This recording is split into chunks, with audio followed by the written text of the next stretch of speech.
Nicholas Jackson was linked with Newcastle as a replacement for Isak. Is Garnacho still a target for Chelsea? Yes, 100%.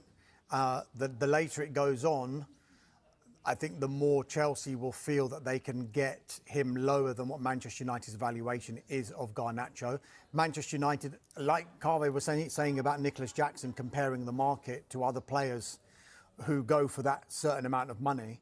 I was just going to use a comparison of Ekitike. He's never had any Premier League experience and he went for 70 million. That Chelsea will look at that and say, well, this guy has got Premier League experience and he has scored goals in the Premier League, so why can't we charge that much? By the same token, Manchester United will say about Alejandro Garnacho, well, Noni Madueke and Anthony Elanga, they went for £50 million plus. That's why we're valuing Garnacho at £50 million. The big difference here is that it's kind of been made clear that Manchester United are willing to sell him and that he's got no future at Manchester United under Ruben Amorim. So it seems, I know we're talking about there's always a way back. From the outset, it looks like there's 4 or 5 players, but there doesn't seem to be a way back. But there were reports emanating over the weekend that Manchester United's so-called bomb squad wouldn't be allowed to leave on the cheap.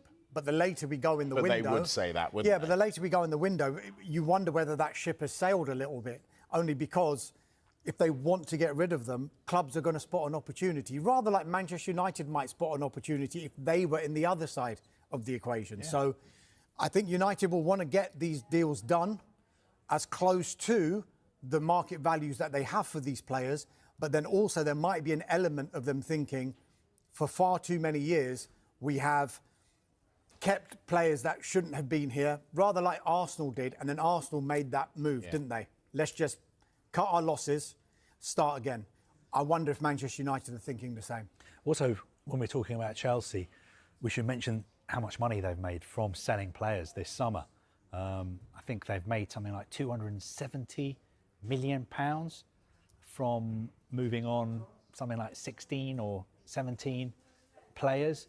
So I know some clubs have been criticised for just buying and not selling, but you have to say Chelsea are very, very good when it comes to selling players as well as buying. Nicholas Jackson, so what's the latest on him? Well, look, there are a lot of reports in Germany this afternoon which say that Bayern Munich are interested in signing Nicholas Jackson. Now, they are one of at least 5, 6 clubs who are interested in signing him, although in the last few minutes, our colleagues at Sky Germany are downplaying the links with Bayern Munich. I think Bayern Munich would be interested potentially in taking him on loan, but a loan is of no interest whatsoever to Chelsea, unless it is a loan with an obligation, which basically is a permanent deal. But wouldn't he just be a backup? Well, Harry Kane? I mean, that's the thing, because at Chelsea, he wants to be the main man. And since they signed Delap and João Pedro, he knows he's not going to be the main man, although I think Chelsea would be happy for him to stay. So you are totally right. If he goes to Bayern Munich, the main man there, of course, is Harry Kane. But having said that, Bayern Munich are Bayern Munich. It's difficult to say no to Bayern Munich. But I just get a feeling that perhaps he would prefer to stay in the Premier League, and there is a lot of interest in him from Premier League clubs. What's holding it up is, I think, everyone's waiting to see, after tonight's game, what happens with Alexander Isak. Does he stay or does he leave? And that will have a knock-on effect to what happens with Nicholas Jackson. But I would expect him to leave. Having said that, he's still training with the Chelsea first-team squad. So he's not with the so-called bomb squad, because just like Christopher Nkunku, he's doing the same. Chelsea are just preparing for the fact that either or both of them might stay. And if they stay, then they could be reintegrated quickly into Enzo Maresca's plans. Carlo, you mentioned that the Isak deal could be like the domino that sets everything off. It could actually be the domino if Isak was to go for maybe Newcastle United to go for Jackson. Yeah, I mean, either way, there is some interest from Newcastle United in him. I think, he's a very good player, Nicholas Jackson. Obviously, he wants to be the main man wherever he goes. There's just a little small question mark over his disciplinary record.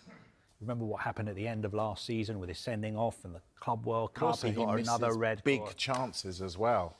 So if you Chelsea, we understand want 80 to 100 million for a player who misses big chances, and who knows what Newcastle might get for Alexander Isak, but it may not be that much more than 100 million. So why would you buy a player that misses a lot? The thing I say, I don't think he misses a lot. Misses big chances.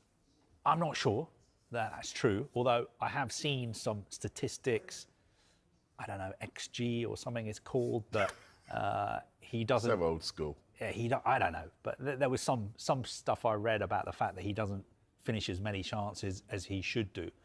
But having said that, he's a proven Premier League goal scorer. If he missed as many chances as you say he misses, then there wouldn't be all these clubs trying to sign him. Yeah. Now, your point about his valuation being 80 to 100 million pounds, his valuation is dictated by the market. If Alexander Isak is worth 150 million pounds, then I think Chelsea would say, well, Nicholas Jackson is worth 80 if Isak is worth 150.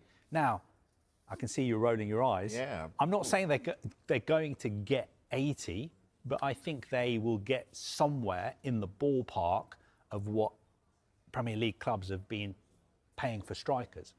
And that would probably be between 60 and 80. Okay. Chelsea have confirmed the departure of Nicole Jackson, while talks progress rapidly as Alejandro Garnacho and Xavi Simons move closer to sealing their respective deals, with official signings expected soon.